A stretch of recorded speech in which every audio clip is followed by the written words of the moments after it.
Cuando no hay toma de conciencia, no hay aprendizaje. Me llamo Nelly Esther, pero nadie me conoce. Nelly Esther. No. Me llamo Nelly Esther. Pero Nelly.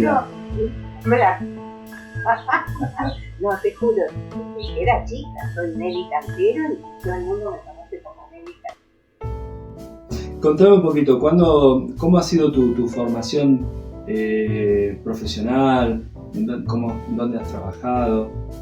Mira, yo soy de la última promoción de maestras de escuela normal. Así que soy maestra, ese era el título que me pedían. Y soy profesora en letras. He trabajado a nivel primario. Mientras era estudiante de la carrera de letras, daba clase en la escuela primaria. O sea que muy jovencita empecé. Y di clase 19 años en la escuela primaria, aún habiéndome recibido de profesora, porque me apasiona. Siempre sentí que la problemática de la educación empezaba por ahí, es decir, la solución a las dificultades que puede presentar la educación empiezan ahí. Es como una cadena que se tiene que ir desarrollando. Yo he visto la educación desde afuera, pateando escuela, que me encanta y extraño, y desde adentro, desde los lugares de gobierno. Eso es muy interesante.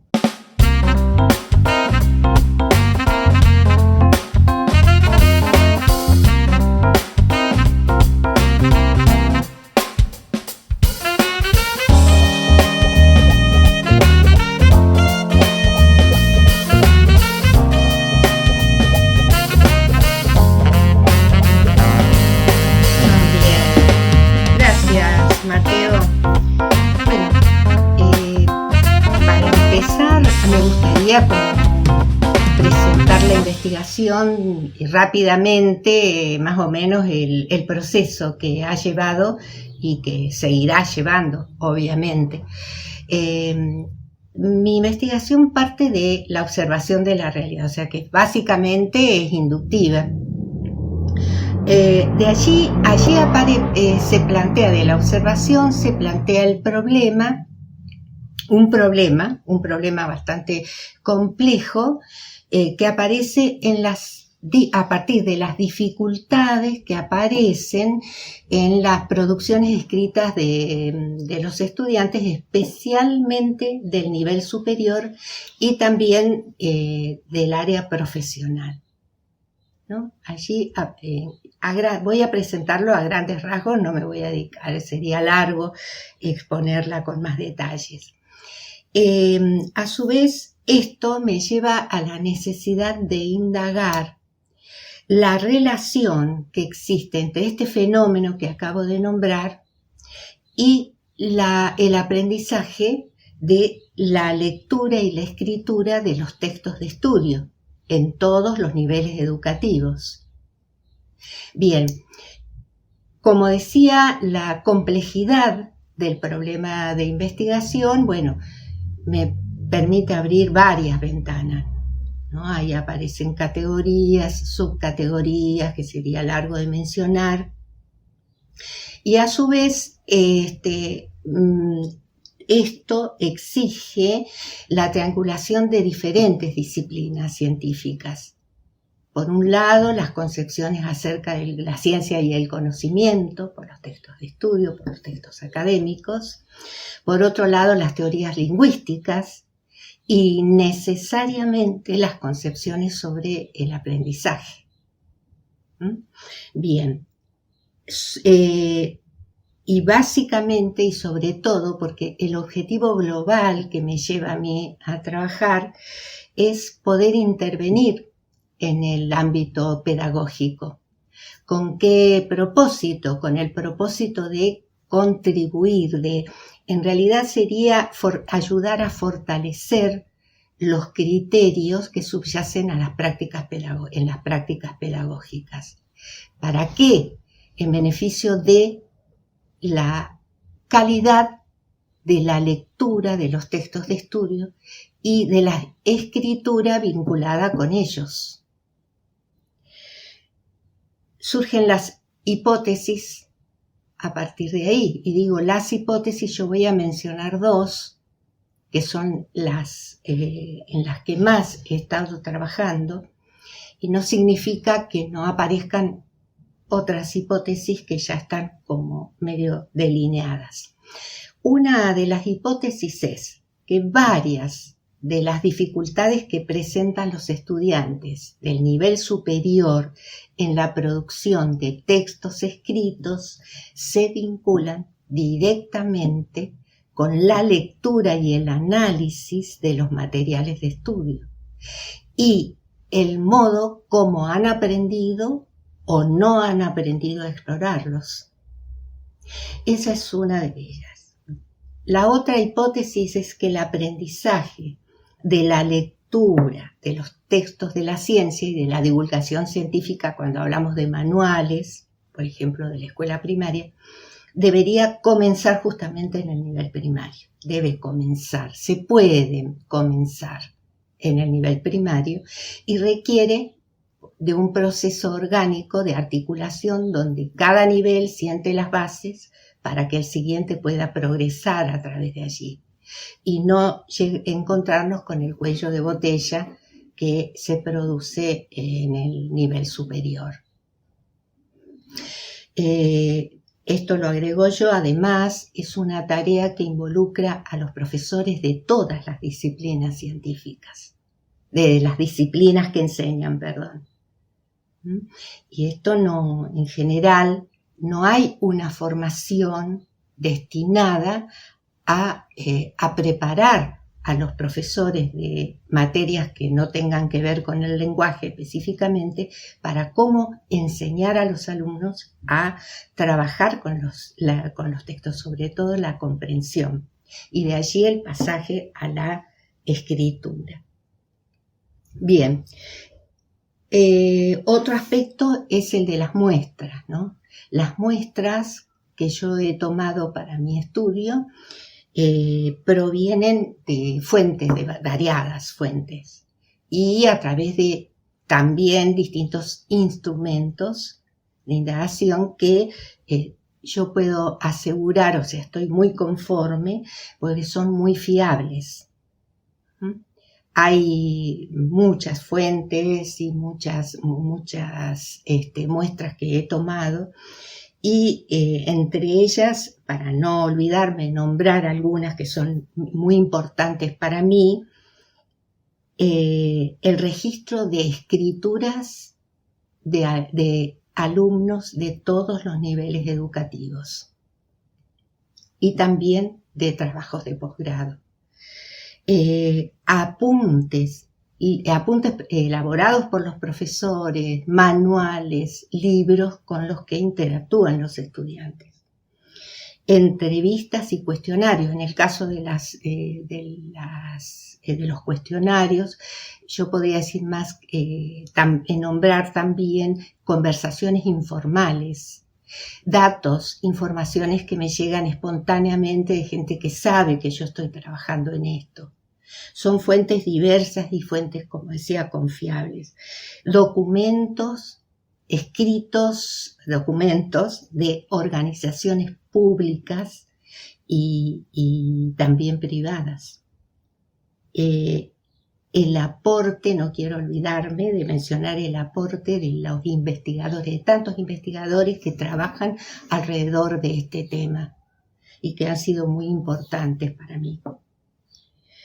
Una de las fortalezas que quiero destacar de mi acopio de datos, no solamente, Mateo, es la cantidad de material de la que dispongo, sino la posibilidad de poder evaluar el desarrollo que estos fenómenos han tenido a lo largo del tiempo.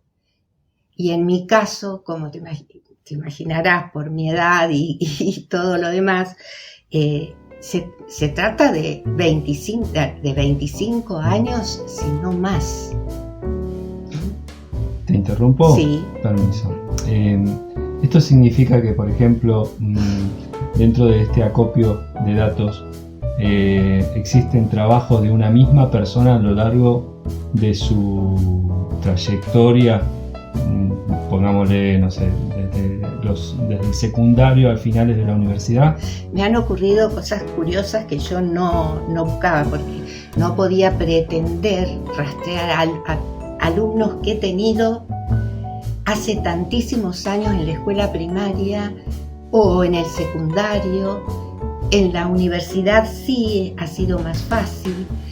Sin embargo, ha dado la casualidad de tener que encontrarme con alumnos míos de la escuela secundaria, inclusive uno o dos, porque eran dos chicos que viajaban de Roca a consultarme y ya estaban en la universidad.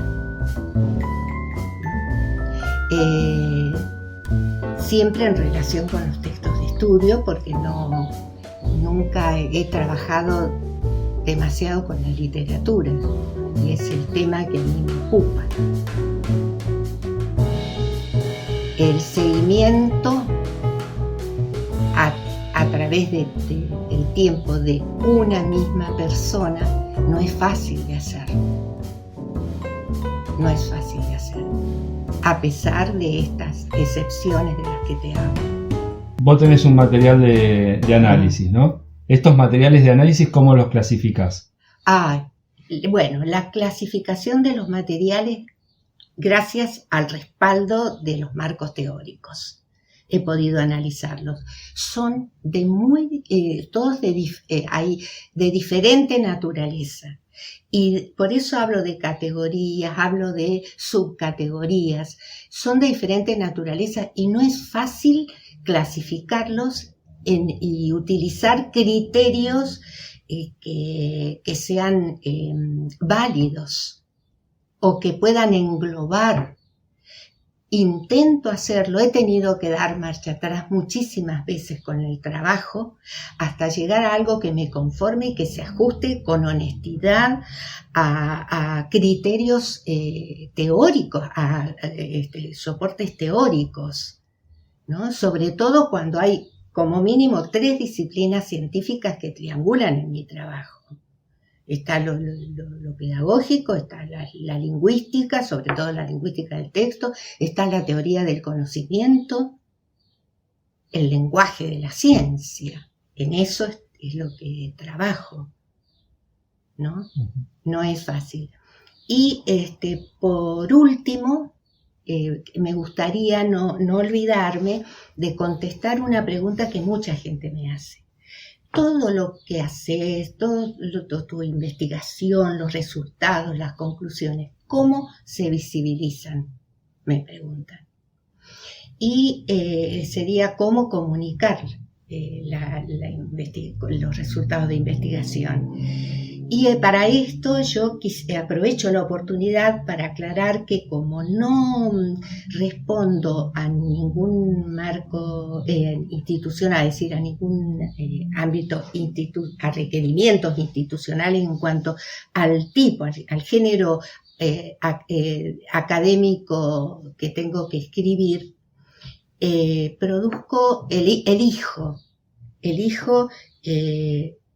informar con artículos que abarcan menor cantidad de temas, pero que son más concentrados, más específicos.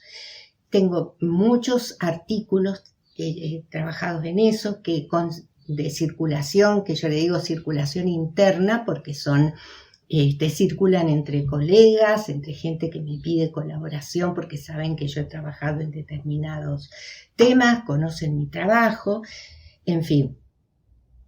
Y también algunos ensayos, sobre todo ya elaborados algunos y uno que está en cocina. Además, mi trabajo también se visibiliza. Lo he hecho hasta ahora a través de programas de capacitación, Mateo. A mí me encanta la dinámica de dar clase. Yo ya no voy a volver a dar clase a alumnos pero sí puedo compartir y ofrecer mi ayuda, en mi contribución a la gente que está en ejercicio de la docencia. ¿Estas capacitaciones en qué consisten? Contame.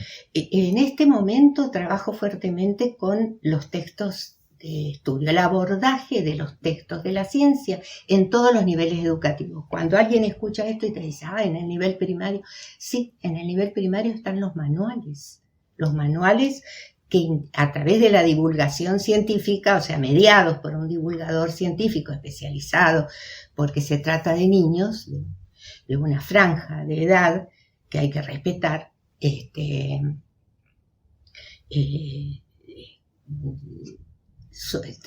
que enseñar a leer esos textos. La ciencia dice de una manera particular, está escrita de un modo particular, necesita de un pensamiento diferente de la literatura, del que necesita la literatura. Si yo puedo leer un cuento, una novela, y estoy usando un pensamiento anecdótico, porque trabaja con hechos, como bien explica Marta Marín. En cambio, el lenguaje de la ciencia trabaja con conceptos, con abstracciones, trabaja con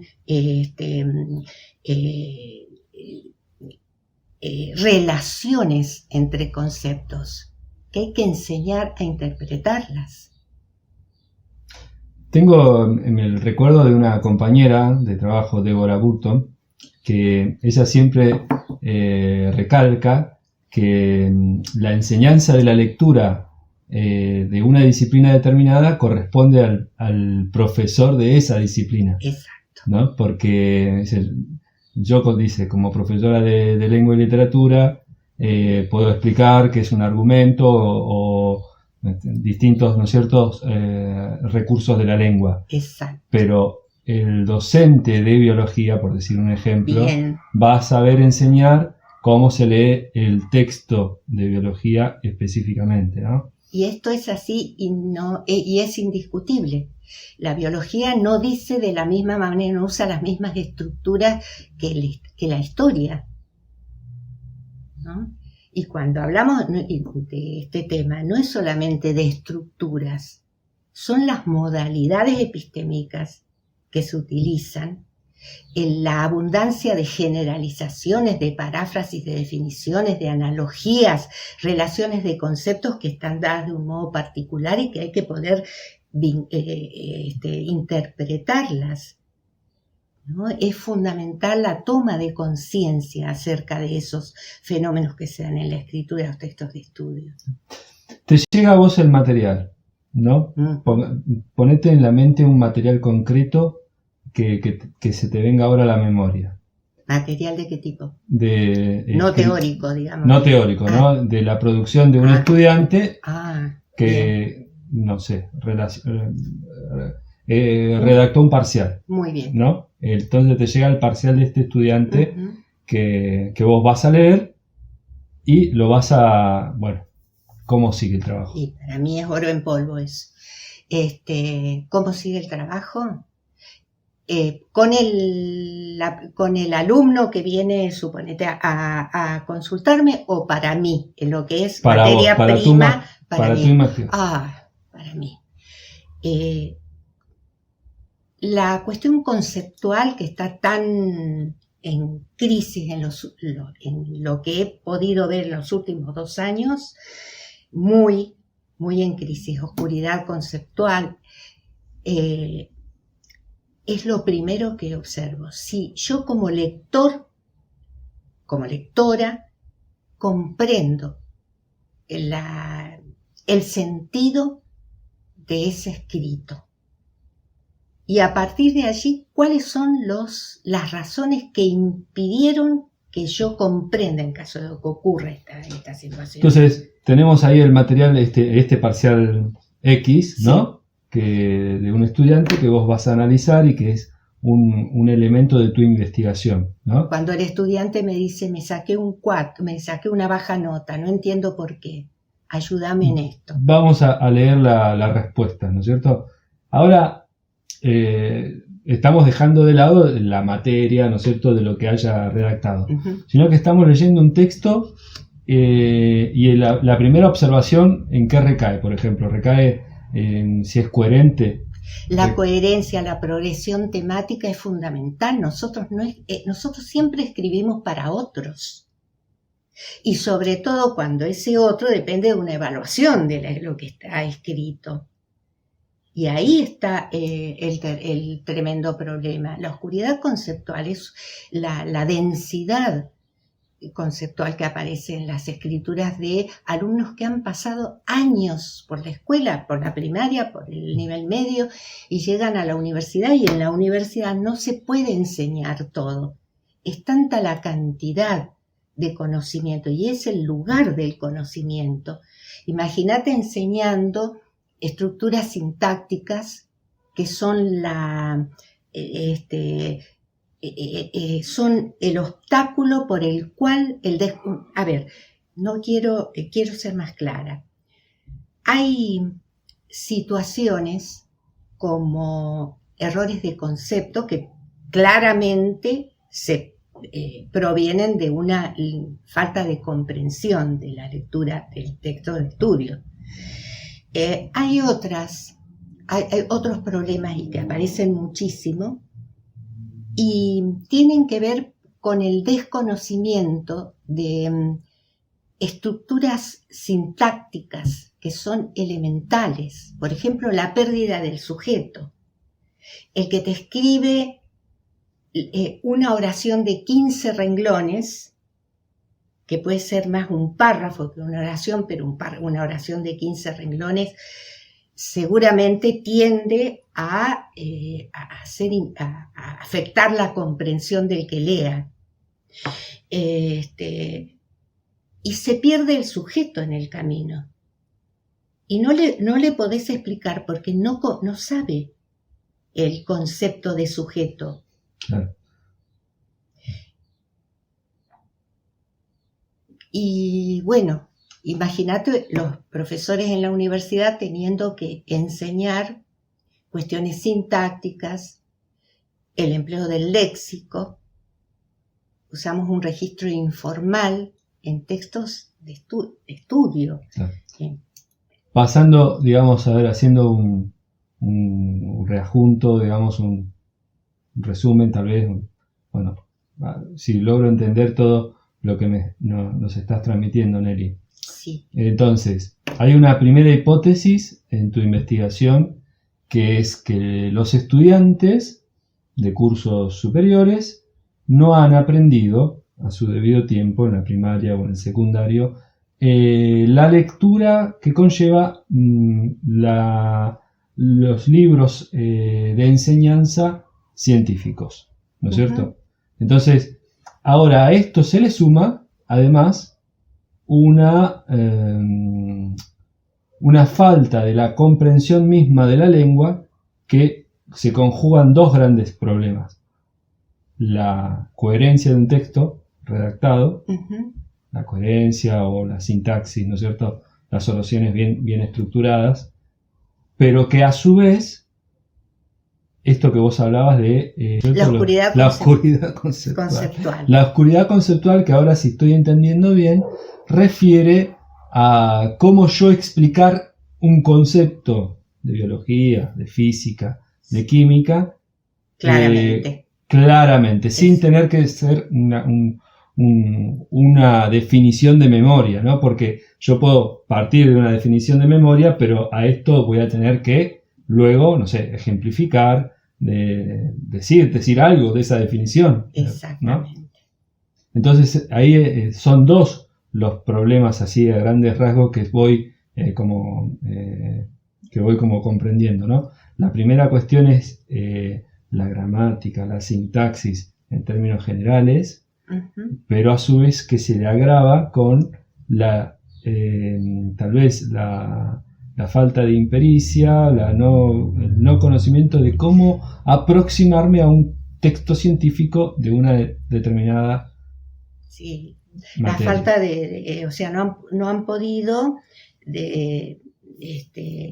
desarrollar competencia comunicativa. La competencia comunicativa incluye todos esos aspectos. Claro. Por eso yo menciono los aspectos gramaticales, siempre en función de mejorar la calidad de la escritura que otros van a leer. Claro, claro. Y tu trabajo de capacitación refiere con docentes del área científica. De todas. ¿No es cierto? Donde le brindás las herramientas, las estrategias didácticas para enseñar a leer y a escribir su propia disciplina. Sí, y qué bueno que lo preguntás, porque no se trata por ahí de dar recetas para enseñar, ¿no?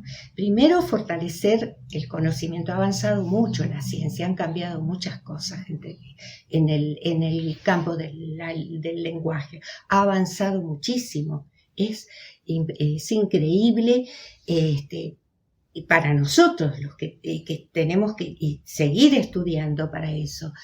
Y la pregunta era, hablábamos, porque me dispersé, como es de costumbre. Cuando vos das las capacitaciones a los docentes. Bien, ya retomé. Ahí las concepciones de aprendizaje que subyacen en las prácticas docentes son un poco el camino. También el fortalecimiento de la actualización en cuanto a contenidos, porque yo no puedo enseñar lo que no conozco. Y en eso están muy solos los docentes, por lo menos de nivel primario y de nivel medio, porque no reciben una actualización permanente. Es decir, los gobiernos de educación no se están ocupando de eso. Y el tiempo pasa, la ciencia avanza. Yo no digo que no puedan estudiar por su cuenta los docentes, pero también hace falta un estímulo, un aporte, un ida y vuelta cuando uno se encuentra, y a mí me gusta el cara a cara, con los docentes, y los docentes de escuela primaria. A mí la escuela primaria me encanta. Hay oportunidad de aprender en términos de contenidos disciplinares, pero también de revisar qué procedimientos, qué estrategias didácticas emplear, que dependen justamente de lo que yo creo en qué consiste el aprendizaje. De lo contrario, son azarosas las propuestas. Sí presento modelos de propuestas y que quiero que justamente con oposición a otras que no son tan convenientes como para ver las diferencias y comprender de qué se trata. Después depende de la creatividad del docente que diseña sus propias estrategias, diseña sus clases. Claro. Bueno, a ver, algunos conceptos como para vos, ¿qué es el aprendizaje? El aprendizaje es cambio conceptual. Y que el cambio entre el no saber y el saber, para hacerlo fácil, es el cambio. Cuando no hay toma de conciencia, no hay aprendizaje. Cuando yo, para poder escribir el resumen, como voy, para traer a cuentas un ejemplo que vos diste recién, para escribir la respuesta de un examen parcial, y tengo que reproducir textualmente y confiando en mi memoria privilegiada lo que dice el apunte, el libro donde estudié, no estoy dando cuenta de mi aprendizaje absolutamente. Debo poder reformular. Es complejo, no da para una conversación breve. Bien. Bueno, y entonces en cuanto digamos, a la metodología de tu investigación? ¿Cómo la enmarcás, digamos, teóricamente? Y sí, por eso te digo, triangulando distintas concepciones teóricas, ¿no? De la ciencia y el conocimiento. Ahí he tenido que estudiar mucho, porque no era mi fuerte, tampoco debe serlo ahora, pero voy aprendiendo cada vez más, y por lo menos que me dé seguridad para poder hacer algunos aportes. Las teorías lingüísticas, el aporte de teorías lingüísticas como la pragmática, por ejemplo, la lingüística del texto, ha avanzado mucho, ¿no? Y bueno, las concepciones de aprendizaje, ¿no? ¿Y las psicologías del aprendizaje? La psicología es un aporte, ha hecho un aporte. O sea, la lingüística, las teorías del lenguaje reciben un aporte importantísimo de la psicología. Teorías de aprendizaje, la psicología del aprendizaje. Claro. Sí, a mí me apasiona ese tema. Mi hija estudió psicología y yo estaba interesada en cursar con ella, pero por razones de trabajo no podía. Así que me gustó mucho estudiar lo que ella estudiaba. Mira qué bien. Y entre nombraste estos textos de producción que has hecho, que los llamaste de circulación interna, sí, ¿no es cierto? Bueno, nombraste 2 ensayos. Sí. ¿Cómo se llaman? Las 2 hipótesis que leí, cada uno de ellos apunta a una de esas hipótesis. Cada uno de esos ensayos. Estos ensayos, y ahora, son ensayos sobre estas hipótesis. En este momento estoy trabajando sobre un tema más controvertido, que justamente esta mañana, que es la deserción en la universidad, enfocándola desde una de las tantas causas, porque no vamos a decir, que es la dificultad de los alumnos para abordar los textos de estudio y su consecuente fracaso en los parciales y recuperatorios. De hecho, la gran deserción que se produce en primer año, ¿no? Y después del primer parcial. Claro. Esto es muy difícil conseguir datos sobre ese tema. A mí me llegan porque, como yo te decía el otro día, me meto en muchos terrenos, soy molesta y estoy preguntando siempre mucho. Y leía hoy por la mañana, releía un artículo que salió publicado del rector de la Universidad de Río Negro, que habla de la deserción. ¿Borlaski? No, de la Universidad de Río Negro. Bueno, se me voló el apellido. Sí. Conocido, yo lo conozco desde hace muchísimos años. Y él se manifiesta con preocupación por este mismo tema que hemos estado conversando, y hace una referencia a la deserción por razones de falta de comprensión. De comprensión de los textos. De comprensión de los textos y problemas en la escritura. Claro. Nelly, en el 2019, del 2019 es esta entrevista. ¿Querés agregar algo más que te haya quedado pendiente? No, simplemente agradecerte, Mateo, la posibilidad, y yo agradecerme a mí misma de haber tenido el coraje de someterme, porque a una entrevista así, cuando no estoy acostumbrada, y soy muy de puertas adentro, ¿no? Pero sí, estoy permanentemente comunicada de otra manera. Bueno, muy bien, vamos a terminar acá.